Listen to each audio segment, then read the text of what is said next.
Alright, today we're working on something that might be a little bit more of a challenge. Hopefully it still can be resolved. This is a memory card that arrived looking pretty beat up. As you can tell from the shape of it, it's got pretty badly damaged board. This card was most likely connected to some sort of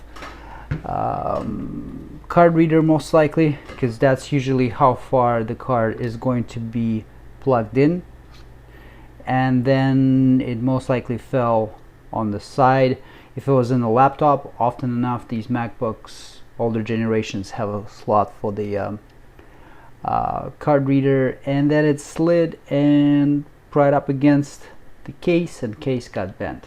It's a typical situation that I've seen many times, but as long as the memory isn't damaged, there is something we'll be able to do about this. So to get things moving, we need to get this card opened up first.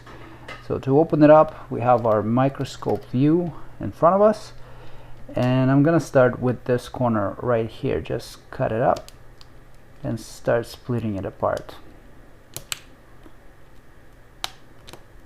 The card just generally is very fragile by itself, but this client got very lucky because this unit is based on two BGA 132 chips. They're slightly narrower, they take up less real estate on the board, and as a result they avoided that crack stress line from going right through them.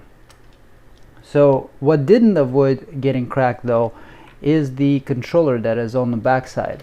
So these cards have a controller that's embedded into this like material, and as a result of flexing, this thing just busted right up. There is no replacement of this part. There is no way to change this part. This part is busted and it's gonna need to be substituted.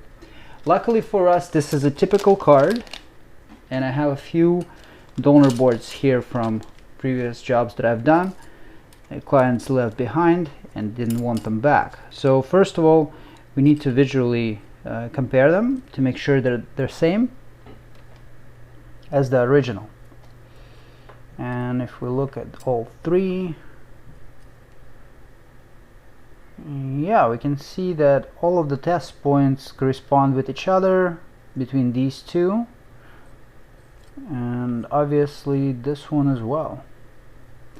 So that's good. But let's see what condition they were in initially when they arrived. Like on this one here, I see there are some pads missing, but these pads, they are not connected to anything. They're just NC pads, so they're not playing any significant role in the functionality of the card. The rest also looks pretty good. I can probably use this one.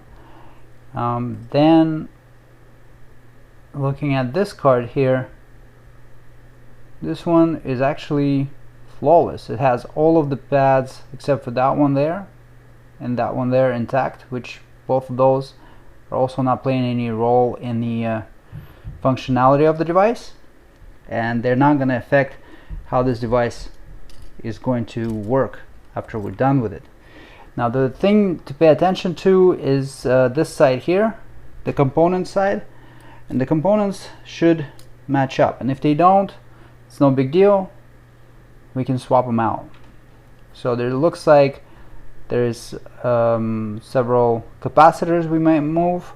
We may need to move some of this regulatory resistors as well, and some extra stuff. So it's not a problem. We can do that after we're done with the rest of the work. On this one here, let's compare them side by side. Yeah, these match up pretty well. They probably have both chips, and the card that was before only maybe had one chip on it. But you see that components on this one match up perfectly in every position. They exist on both parties. So what I'm gonna do is I'm gonna remove the memory from the failed board, and I'm gonna swap it onto the donor board. But before I do that, I want to make sure that the donor can be recognized at least. So I want to have it wired, and that's going to be connected through that interface. Now that interface will be plugged into the reading equipment, and if it gets recognized, then we know that it's gonna work.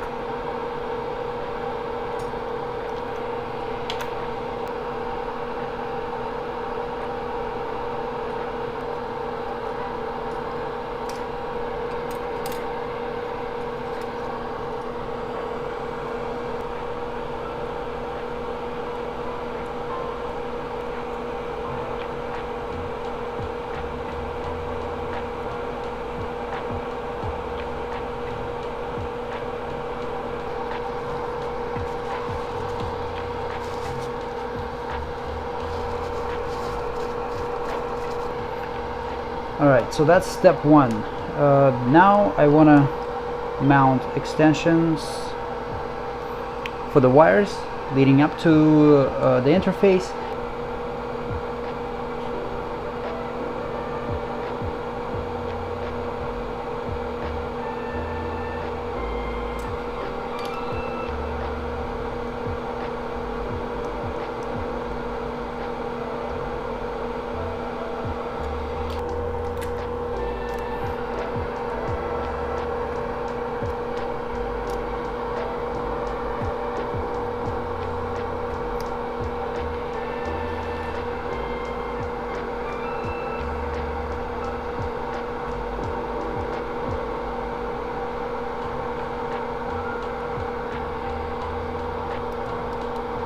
So I just want to lay it down like this, right on a double-sided tape.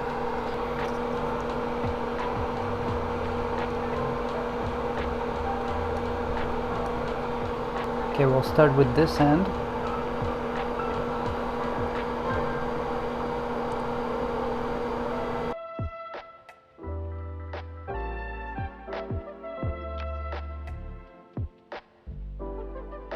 Alright, so this is what we end up with. It looks pretty clean. Actually, I was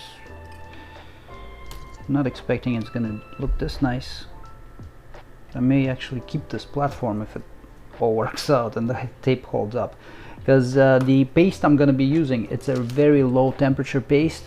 It's probably gonna melt quicker than anything will happen to the tape, and same will go for, you know, removing it afterwards. Like that.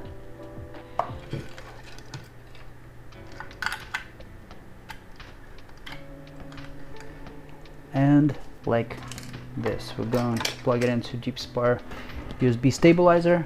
So I have the device disconnected right now. Power it back on. We see that it gets recognized, the information comes up. If we go into our studio and if the controller is communicating, we're gonna get some vendor content in there. So we'll go into hex. Usually it's going to be filled with a blank pattern or some other type of pattern for the entirety of the space. So at least it's getting recognized as 7.6 gigs. That's what we want to see. If we turn off the device and refresh, it's going away. So that's our unit. Put some flux on there to help the removal, fume extraction, and heat. I'm going to take it off at 350 Celsius and 70 air.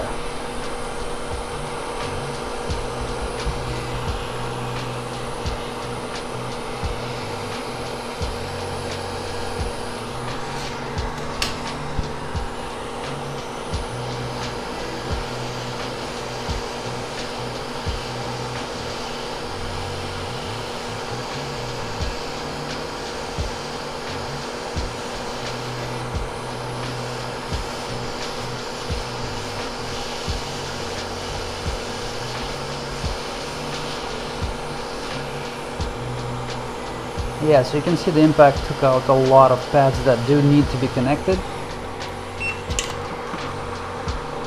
Let's go ahead and clean these up.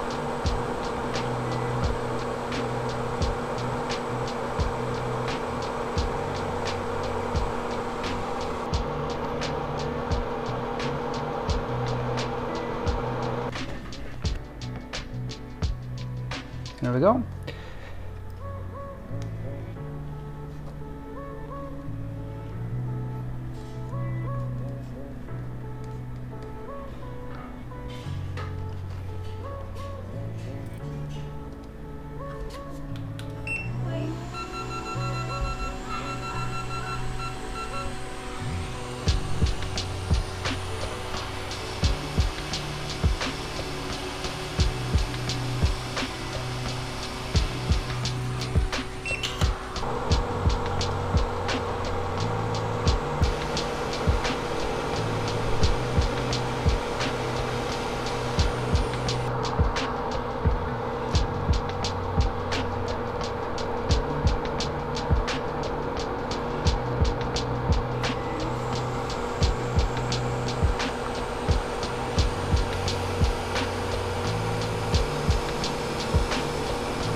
Okay, we're finished.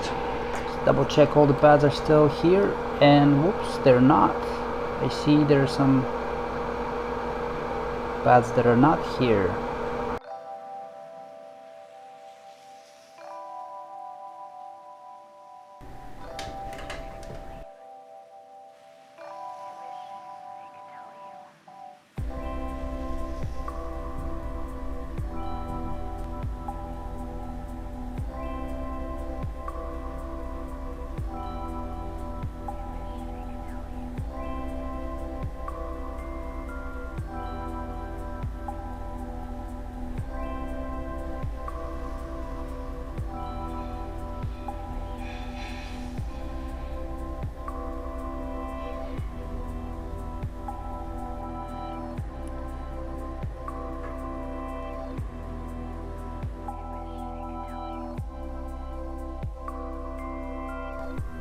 So this is the pad number 1. This is the pad number 2. The pad number 2 came out beautifully. So that's it. Now we're just gonna add a little bit of flux.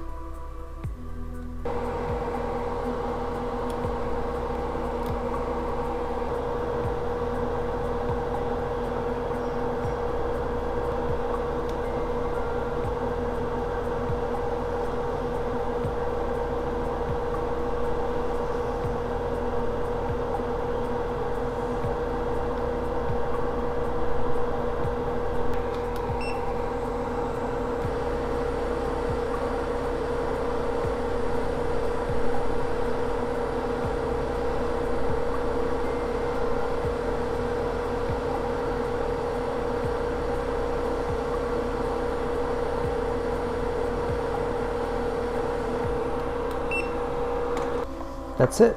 So let's give it another test. And connect it up. And the control panel for USB stabilizer. Gonna hit power on.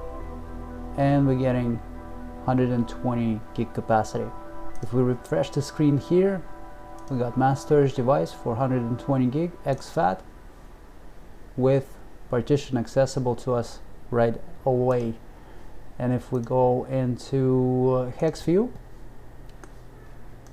set it up, and let's say we're gonna go and explore it. We have a sector map side by side with it. You can see that as I'm scrolling, it takes the device to different positions. At this point, I would clone the card out, and this is going to be my dedicated board for these specific cards, already routed for quick solder with pads repaired and everything good to go. This is it, guys. That's all that was required of this task. Now it's just a matter of getting it cloned, and the data will be returned back to the client. If you guys lost data on the memory card that you need recovered, we do have ways of getting that done for you. So check the link in the description. That will take you to our website where you can request our services and get yourself out of a jam like this client did. For those of you who are new to the channel, feel free to subscribe and hit the notification button, because that's how you're going to be notified when the next video comes out. For those of you who've been following this, thanks guys for tuning in again, and I'll see you all in the next episode.